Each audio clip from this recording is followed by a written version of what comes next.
The views and opinions expressed in this video are those of the speakers and panelists, and do not necessarily reflect the position of the ETHOS Institute for Public Christianity and its founding institutions and organization. Is Jesus God? Migrant workers and human rights from a Christian perspective. Marriage and family.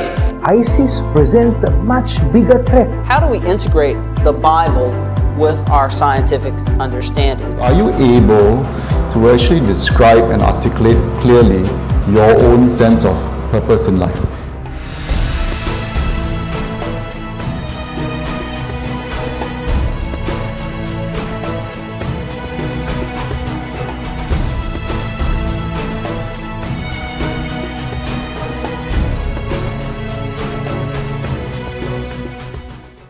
Before I begin, I'd like to thank those who have organized this conference. It is a privilege for me to share what I've learned about creation. Let me just put on my screen, share my screen. Okay, yeah. Sorry, I'm quite new to this system.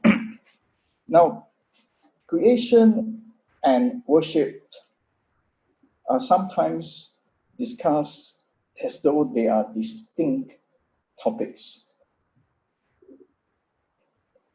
And such an approach is fine as far as it goes, but there is likely a drawback.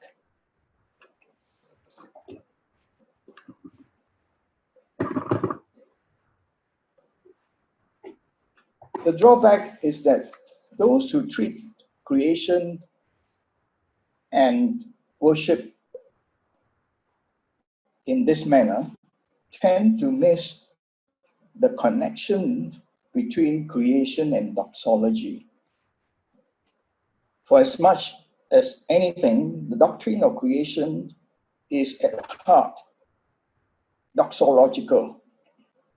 That is to say, it serves as the basis of worship by exalting God's majesty, power, beauty, goodness, and so forth.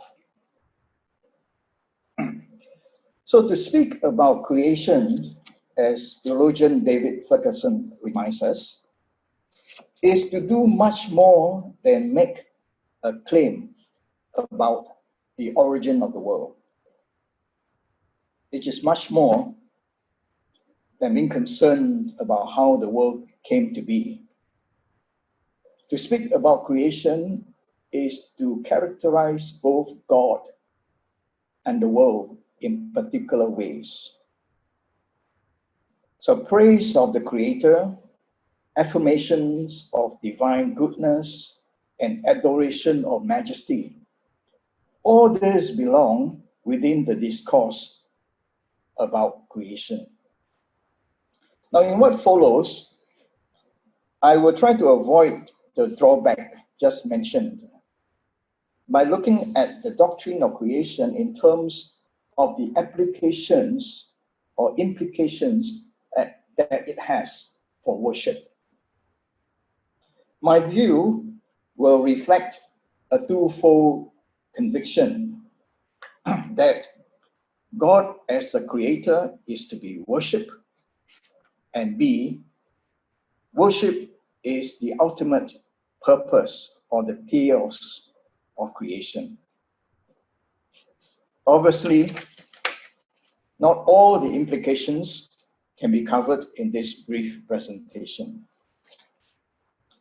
What I shall not be concerned to discuss are questions such as follows. When and how did creation take place? Is the doctrine of creation compatible with the theory of evolution? Are the days of creation 24-hour days? And so forth. These questions will not be addressed. It is not that such questions are unimportant, only that they are of little significance for the Christian doctrine of creation, which is concerned primarily with God's redemptive relation to the world he has made. While some Christians are convinced that the doctrine of creation is self-evident, or that it is a matter that can be established by science, Scripture appears to take a different stance. Scripture encourages that the doctrine of creation be considered and embraced from the standpoint of faith and as part of our Christian response to revelation. And perhaps this is why the writer of the letter to the Hebrews is careful to remark, and I quote, "By faith, we understand that the universe was formed at God's command." Indeed, so basic is the role of faith in our understanding of creation that one of the first things we confess in the Apostles' Creed, just mentioned earlier, is this proposition that we believe in one God, the Father, the Almighty, the maker of heaven and earth, and all that is seen and unseen. And some of us may recall that for a famous theologian by the name of Karl Barth, the doctrine of creation cannot be anything other than an articulus fide. That is, it is an article of faith, a statement of faith, if you like. In other words, creation is simply to be embraced by faith, and it is not a subject for speculation or for guessing. That said, let me proceed to consider the biblical witness, and later on I will touch briefly on 4 other subtopics which are shown on the screen for you. So we shall try to cover 5 points in what follows.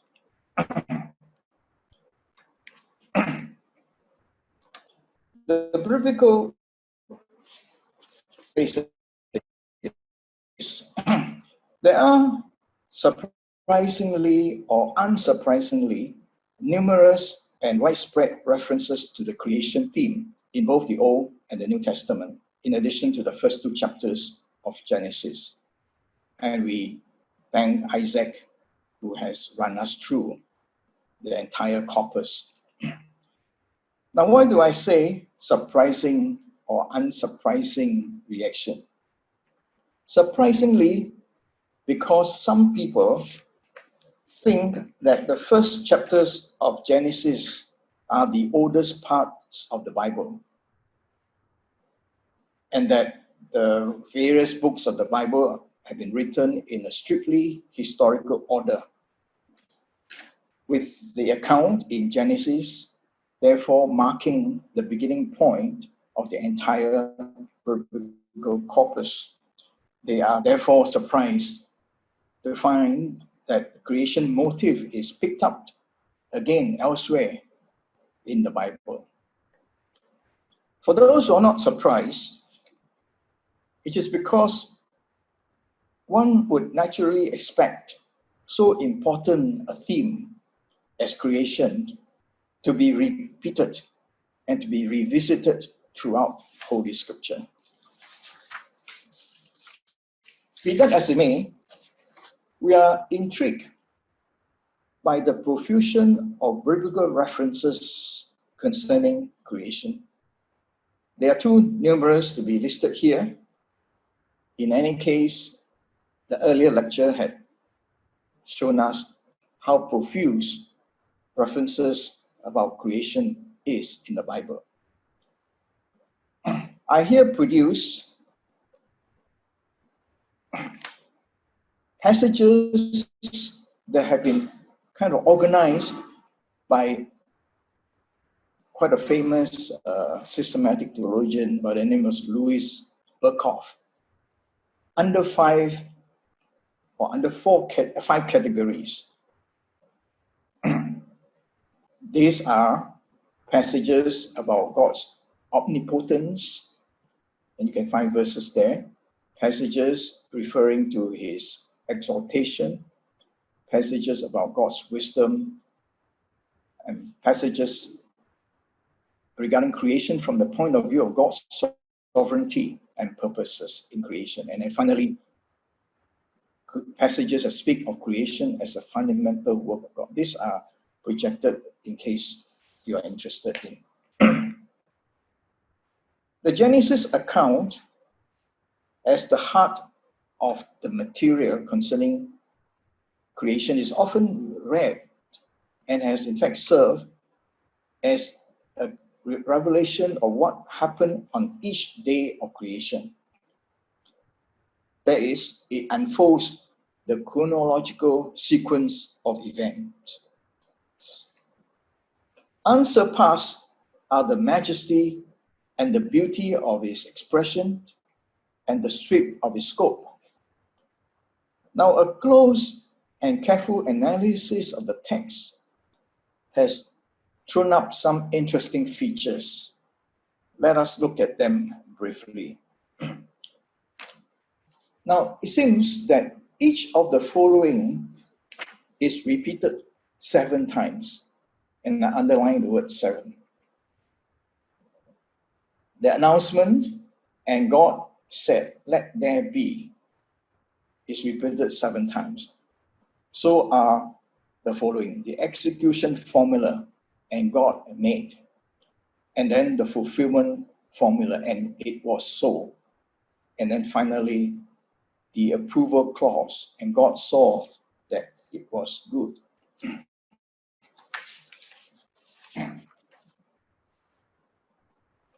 Even more intriguing, after each day of creation, the line, "there was evening and there was morning."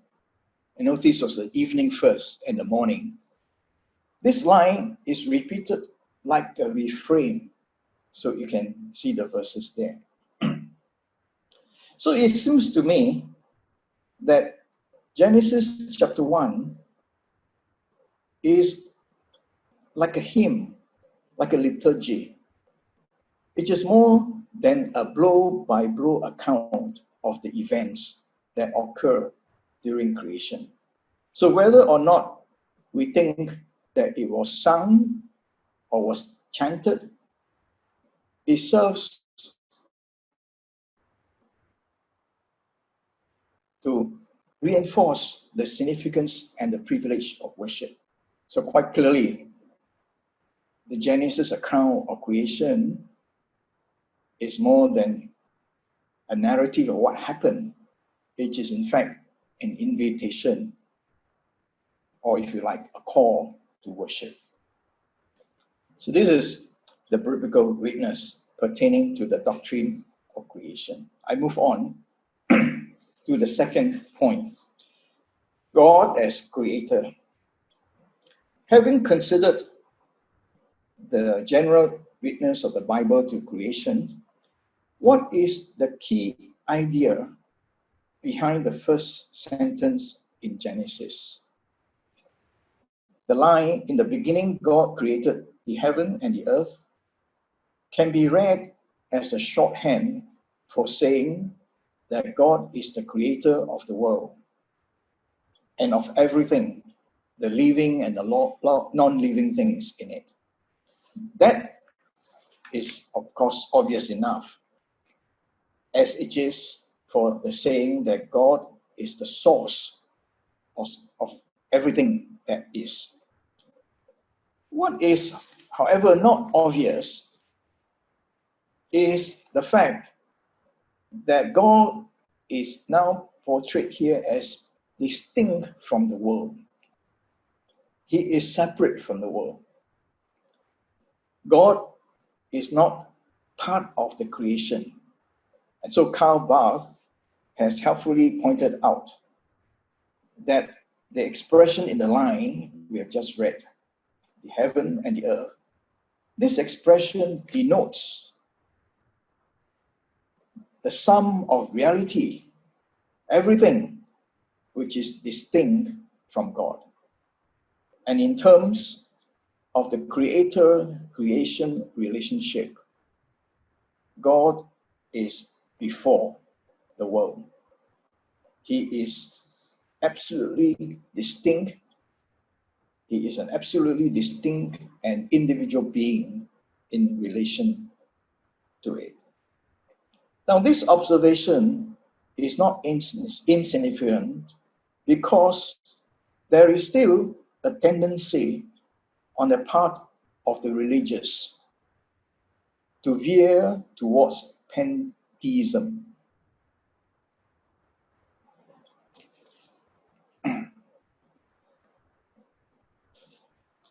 Pantheism being the idea or the belief that God and the cosmos are one or in a state of union.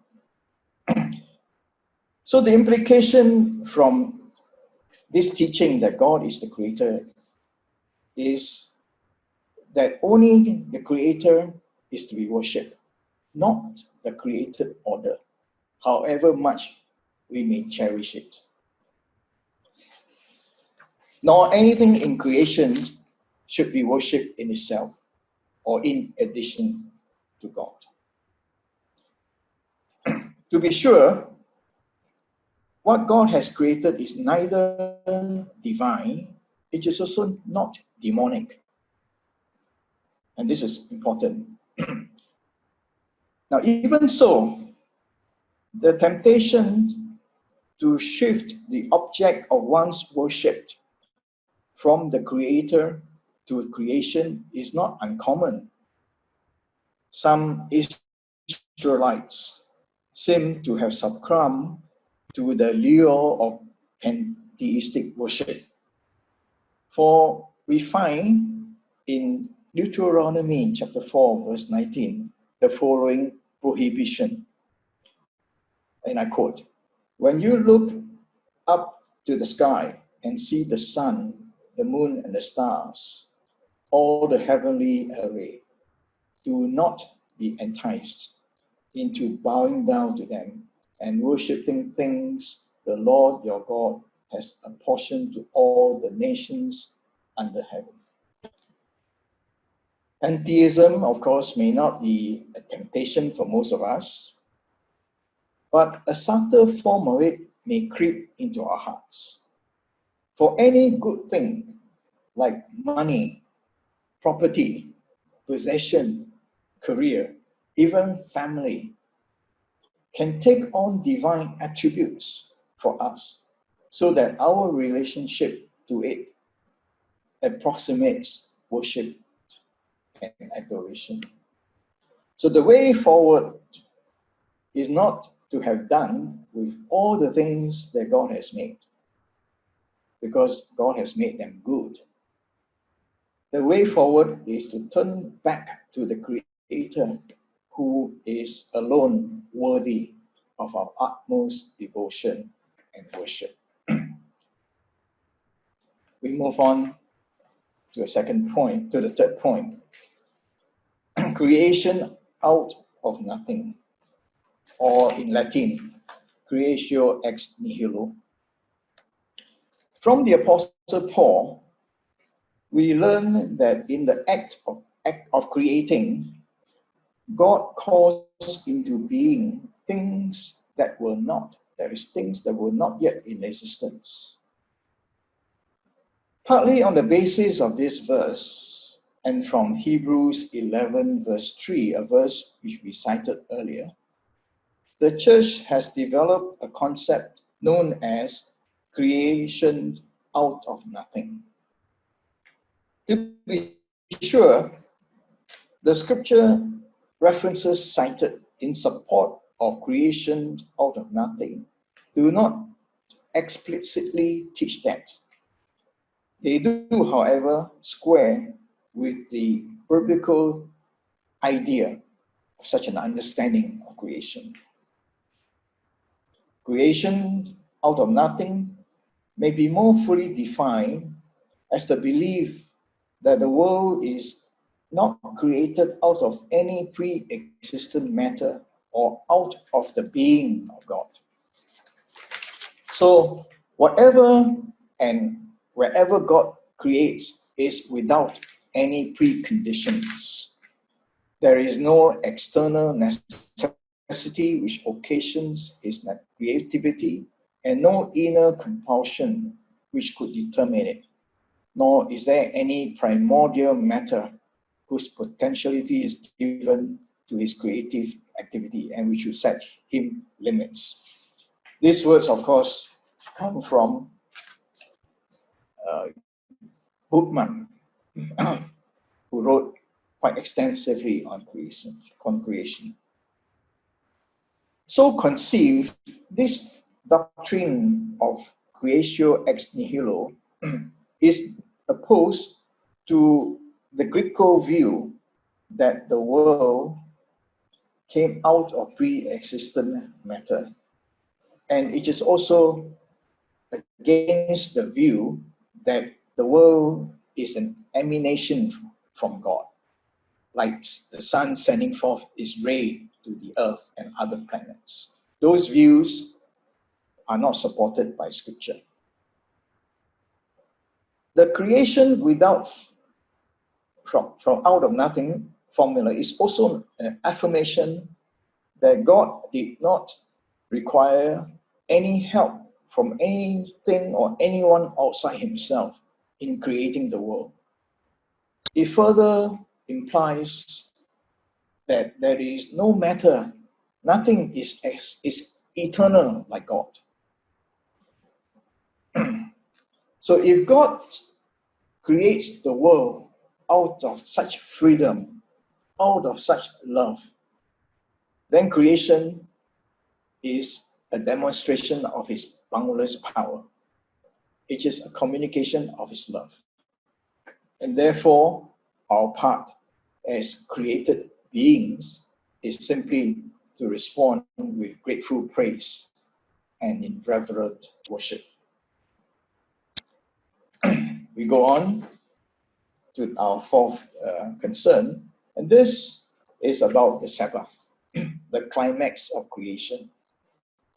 Almost always, creation is presented as lasting 6 days, each of which is followed by a night.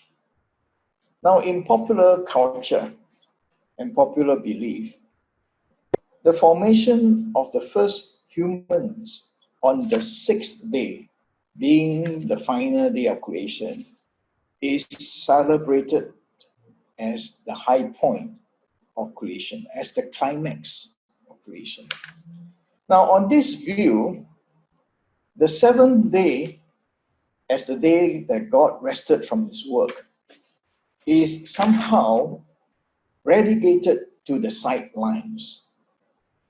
So unsurprisingly, God comes to be viewed as solely the creative God, who only favor those who, like him, strive to be busy and to be at work all the time.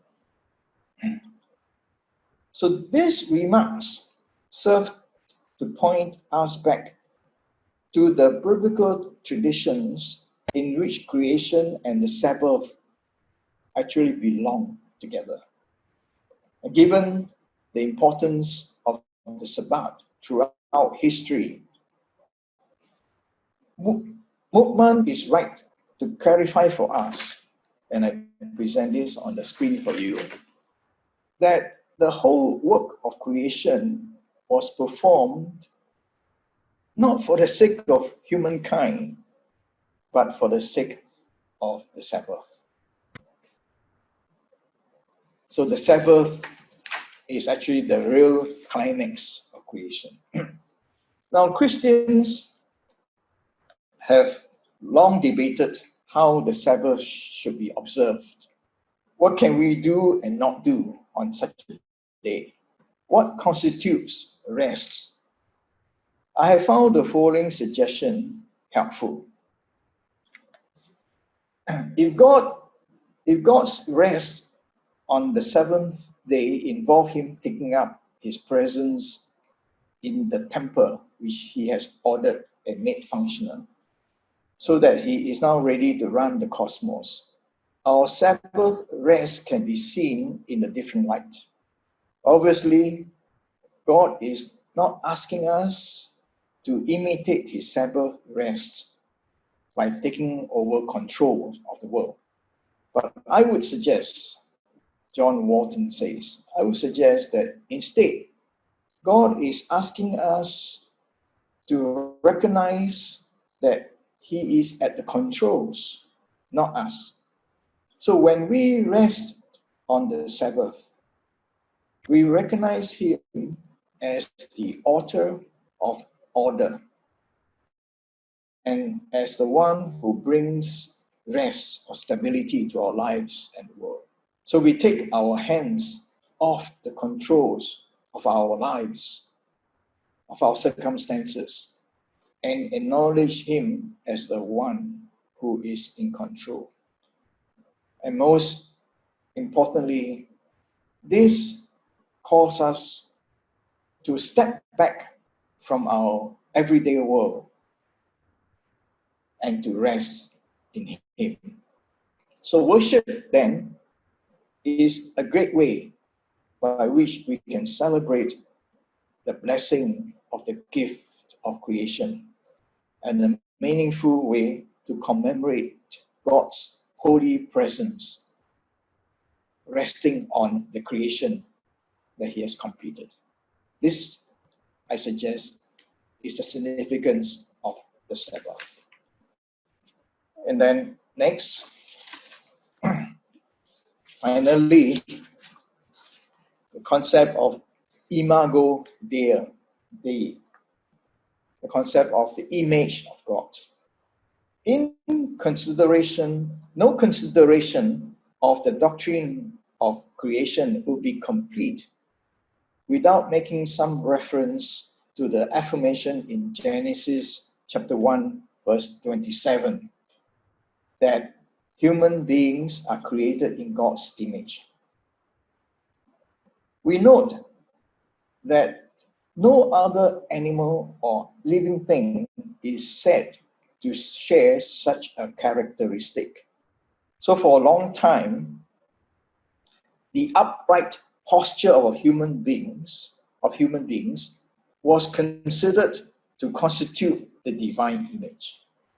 That is, of course, speculation, as is the attempt to link the divine image in human being to a physical feature of God.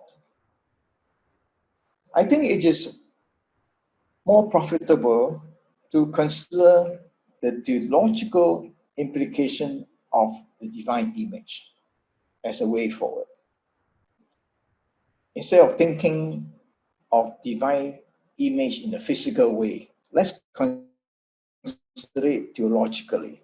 May it be that what is intended to mean here is that human beings have the capacity to reflect God's glory on earth. Another way of putting it is that God's image is like a mirror reflection of himself. And so we can think of the divine image as us being a reflection of God's goodness and God's being.